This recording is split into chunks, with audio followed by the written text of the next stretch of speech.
Destaques da semana entre os julgamentos do plenário do Supremo Tribunal Federal. Você confere aqui na TV Justiça. É a primeira edição de 2018 do Plenárias, que está começando agora.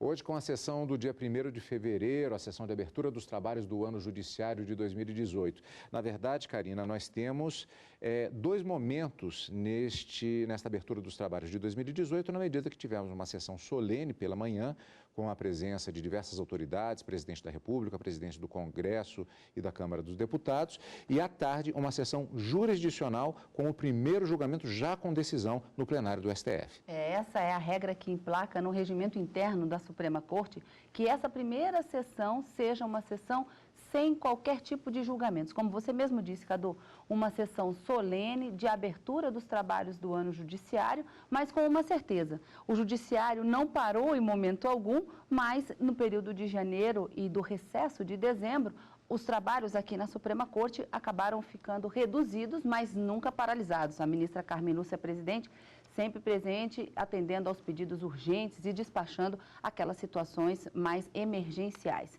Mas com a retomada dos ministros à casa, à tarde houve a primeira sessão jurisdicional e pautada para a sessão da quinta-feira, um único julgamento que tratava sobre a inconstitucionalidade da proibição feita pela Anvisa, Agência de Vigilância Sanitária, em relação aos cigarros com aromas e sabores fabricados ou importados e comercializados em todo o Brasil. Esse foi o tema que gerou toda a discussão na sessão plenária desta quinta-feira, dia 1º de fevereiro, como você disse, iniciando os trabalhos no plenário do Supremo. Aliás, esse é um julgamento que segue uma tendência que aconteceu agora no ano de 2017, que foi de julgamentos que foram iniciados e, por exemplo, por pedidos de vista, muitas vezes, ou até para se adiantar os trabalhos, a apresentação dos relatórios, das sustentações orais, seguindo-se em outra sessão dos votos dos ministros.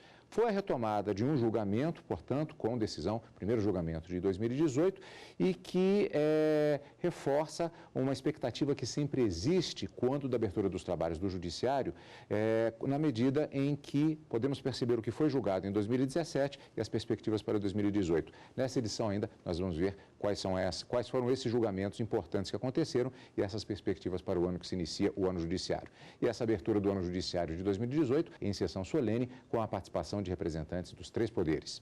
Na abertura da sessão, os convidados e autoridades acompanharam a execução do hino nacional.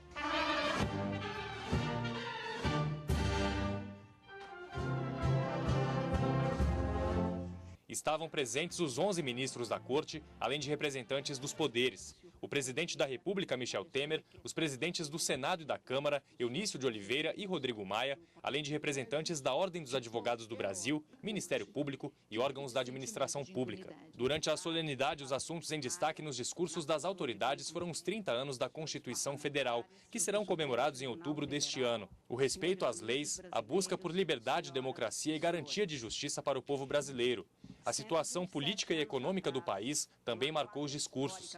A abertura dos trabalhos foi feita pela presidente do Supremo Tribunal Federal, ministra Carmen Lúcia. A presidente, nesta abertura dos trabalhos do Judiciário, a presidente do Supremo Tribunal Federal, ministra Carmen Lúcia, foi a primeira a discursar.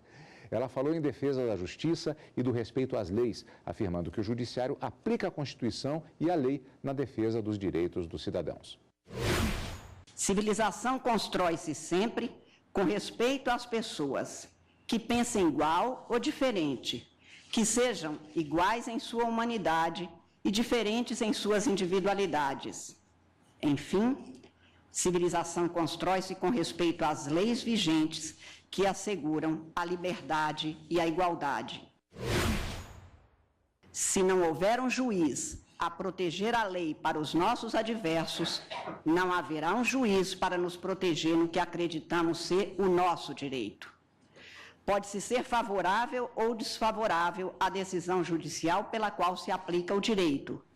Pode-se buscar reformar a decisão judicial pelos meios legais e nos juízos competentes.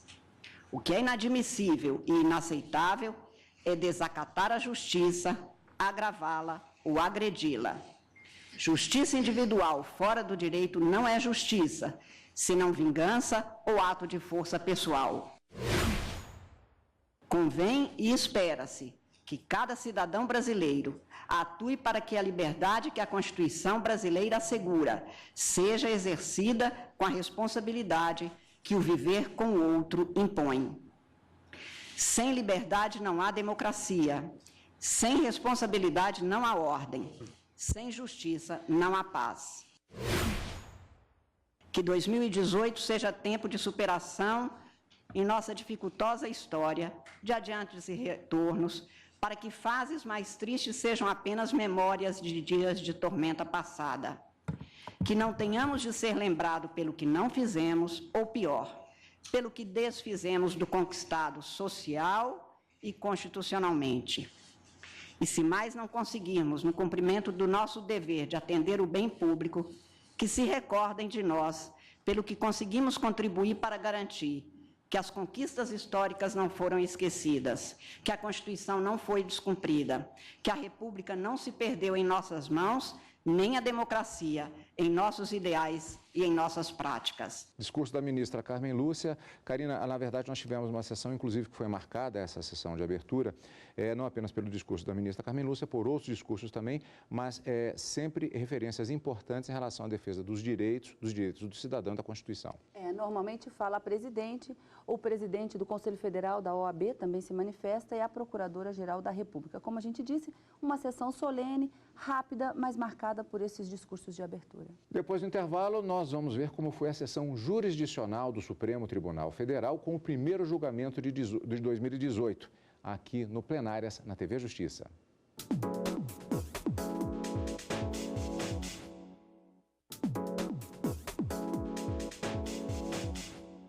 Estamos de volta com o Plenárias. No primeiro julgamento de 2018, o plenário do Supremo Tribunal Federal mantém norma da Anvisa que proíbe comercialização de cigarros com aroma e sabor no Brasil. A votação terminou empatada. A relatora do caso, ministra Rosa Weber, iniciou o voto destacando os malefícios causados pelo tabaco. Para a ministra, o tabagismo é uma doença que exige a atuação dos órgãos públicos. E por isso, a Anvisa tem poder para proibir produtos que tragam risco à saúde. A competência da Anvisa para regulamentar os produtos que envolvam risco à saúde necessariamente inclui a competência para definir, por meio de critérios técnicos e de segurança, os ingredientes que podem ou não podem ser utilizados na fabricação de tais produtos. A relatora foi acompanhada por 4 ministros. Entendo que os padrões constitucionais e de legalidade infraconstitucional estão cumpridos pela agência reguladora e esta forma de cumprimento cedeu, no meu modo de ver, nos termos da legislação. As crianças e os adolescentes são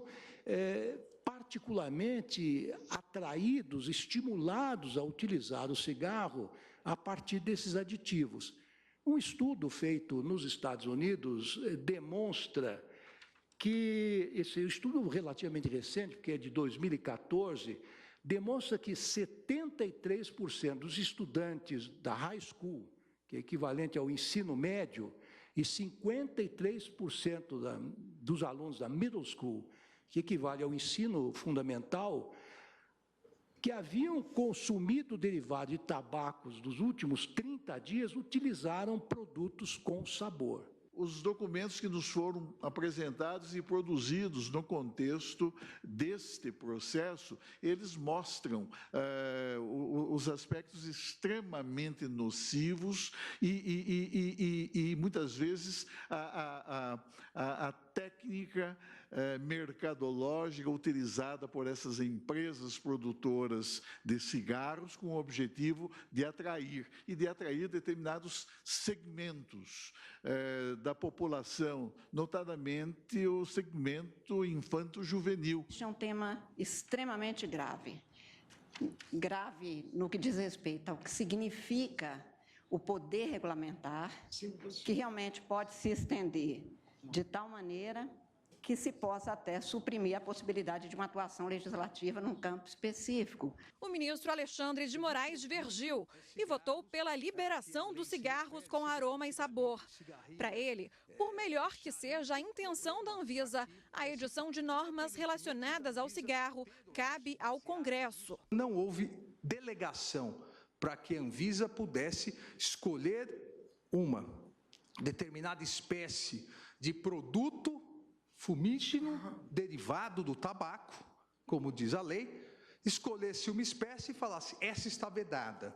Porque se puder fazer hoje em relação a uma espécie, pode fazer amanhã em relação a outra espécie, vai atacando as espécies, sendo que não houve, por parte do Congresso, a alteração que houve no Congresso norte-americano, autorizando a agência lá nos Estados Unidos. A divergência foi acompanhada por outros 4 ministros. Ausente na do ato normativo os riscos iminentes à saúde, a proibição de ingredientes da verdade, constitui supressão indevida da liberdade de empresa e de concorrência dos fabricantes, até porque cria uma certa homogeneidade dos cigarros. E ela traz essa adição para se distinguir de outras empresas, o que, digamos assim, está encartado dentro do princípio maior de livre iniciativa. Considero abusiva a regulação que, sem amparo legal, provoca o esvaziamento econômico. A agência reguladora extrapolou na abrangência da regulamentação, mas não nego, como não nega a divergência aberta pelo ministro Alexandre, nem no voto que o acompanha do ministro Luiz Fux, o seu poder regulamentar. Quizá amanhã se decide que não devemos mais consumir açúcar, ou talvez proibir um determinado tipo de malte no uísque. E ninguém tem dúvida que aí talvez o contrabando suba de nível, né? Quer dizer, deixa eu fazer uma viagem por aí e já trazer mais algumas garrafas, né? E a outra questão que é o pano de fundo é realmente a ideia de autonomia. E não pode haver delegação a quem quer que seja, de atribuição do Congresso Nacional. E apenas cabe ao Congresso Nacional, em que pese o precedente sobre o amianto, proibir algum produto no território brasileiro, por melhor que seja a intenção que impere. Como o ministro Luiz Roberto Barroso estava impedido no caso, com o empate, os ministros decidiram manter a norma da Anvisa, que proíbe a venda de cigarros com aroma e sabor no Brasil. A ação foi julgada improcedente sem efeitos erga omnes, nem eficácia vinculante em face da ausência da obtenção do quórum do artigo 97. Karina, em relação a esta primeira decisão de 2018, há algumas questões. Primeiro, houve um empate, né? Só que isso gera um efeito prático. Exatamente. E, além disso, há efeito vinculante? Já te passei 2, 3 perguntas de uma vez. A ministra Carmen Lúcia, ao proferir o resultado pela improcedência da ação, já disse que não haveria o efeito vinculante justamente em razão desse empate, por conta da suspeição que o próprio ministro Luiz Roberto Barroso levantou, deixando de participar, portanto, desse julgamento. O efeito vinculante nessas ações diretas de inconstitucionalidade significa dizer que os magistrados de todo o Brasil não estão obrigatoriamente atrelados à decisão que foi proferida pelo Supremo Tribunal Federal. O que não significa que as empresas podem comercializar ao seu bel prazer. Na verdade, existe uma norma da Anvisa que proíbe essa comercialização, fabricação desses cigarros com aroma e sabor, mas não havendo a decisão vinculante do Supremo, é possível que judicialmente, nas instâncias inferiores, essas empresas busquem decisões liminares para continuar essa produção e essa comercialização. É nesse sentido que a decisão não seria vinculante do Supremo Tribunal Federal, o que não impede também que essa discussão venha em um outro momento até a Suprema Corte. Mas a base é essa, para que se dê eficácia vinculante a uma decisão e uma ação direta de inconstitucionalidade, é preciso que, no mínimo, 6 votos sejam proferidos no mesmo sentido pela inconstitucionalidade da norma aqui no Supremo Tribunal Federal. E esse quórum não foi alcançado justamente em razão da suspeição levantada pelo ministro Luiz Roberto Barroso. Então, diante do empate, improcedente a ação proposta pela Confederação Nacional da Indústria, que pretendia afastar do ordenamento jurídico a proibição na resolução da Anvisa. Mantida a resolução da Anvisa, embora mantida essa resolução da Anvisa, porque não se declarou essa inconstitucionalidade por falta de quórum, há a possibilidade, então, de uma discussão nas instâncias inferiores. Portanto, primeira decisão deste ano de 2018, que sempre tem um momento de expectativas, já que o início do ano do Judiciário sempre é marcado em relação ao que poderá acontecer entre os julgamentos e decisões do período que se inicia. E muito dessa expectativa tem como base os eventos do ano recém-terminado. E o ano passado foi marcado por grandes julgamentos ocorridos no Supremo Tribunal Federal. Foram analisados 123 mil casos e o acervo foi reduzido para 45 mil processos. Só o plenário se reuniu 81 vezes e julgou mais de 2.100 processos. Muitas decisões vão repercutir em 2018. O ano de 2017 foi marcado por decisões importantes tomadas pelo colegiado do STF.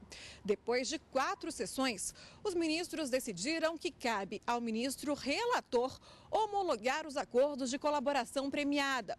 Além disso, os benefícios concedidos aos delatores poderão ser revistos pelo plenário no fim do processo, caso o acordo não seja cumprido. Se o Estado, pelo seu órgão de acusação, firma um acordo de colaboração premiada, que ele, Estado, valorou ser do seu interesse, e depois não cumpre o que ajustou, é uma deslealdade por parte do Estado e é a desmoralização total do Instituto da Colaboração premiada. Nesta corte, então, a última palavra será sempre a do colegiado e o julgamento de mérito, de toda forma, será levado a efeito invariavelmente pelo colegiado de juízes do Supremo Tribunal Federal ao apreciar os termos e a eficácia do acordo de colaboração. Outro momento importante foi que, pela primeira vez, a tribuna do Supremo recebeu uma advogada transexual. Ela defendeu a mudança de gênero no registro civil, mesmo sem a realização de cirurgia de mudança de sexo. O julgamento foi suspenso por um pedido de vista. 5 ministros já votaram para permitir a alteração. Em decisão histórica, o Supremo determinou em 2017 que o Superior Tribunal Militar libere o acesso a arquivos secretos da ditadura. Todo povo tem direito de conhecer toda a verdade de sua história. Todo cidadão tem o direito de saber que o Estado, por ele formado, faz, como faz, por que faz e para que faz. Todo povo tem o direito de saber, mesmo nos seus piores momentos, para lembrar, lembrar para não esquecer e não esquecer para não repetir erros que custaram vidas e que marcam os que foram sacrificados por pais torturados, irmãos desaparecidos. O plenário também definiu que não é preciso o aval das assembleias legislativas para processar governadores. No ano passado, os ministros baniram o uso do amianto do país. Nem o Congresso, nem os estados podem editar leis para a volta do produto, muito usado na fabricação de telhas e caixas d'água. O aumento do risco de desenvolvimento de câncer, observado mesmo em populações submetidas a níveis muito baixos de exposição, o meio mais eficiente de eliminar as doenças relacionadas ao mineral diz com a eliminação do uso de todos os tipos de asbesto. Se em 1995 tolerava-se sob certas circunstâncias e condições a utilização da crisotila, especialmente em razão da inexistência naquele momento de substitutivos, atualmente o consenso científico é no sentido da impossibilidade técnica do uso seguro da crisotila. Para os ministros do STF, as escolas públicas podem adotar um modelo de ensino religioso confessional. Na prática, significa que os professores podem promover suas crenças em salas de aula.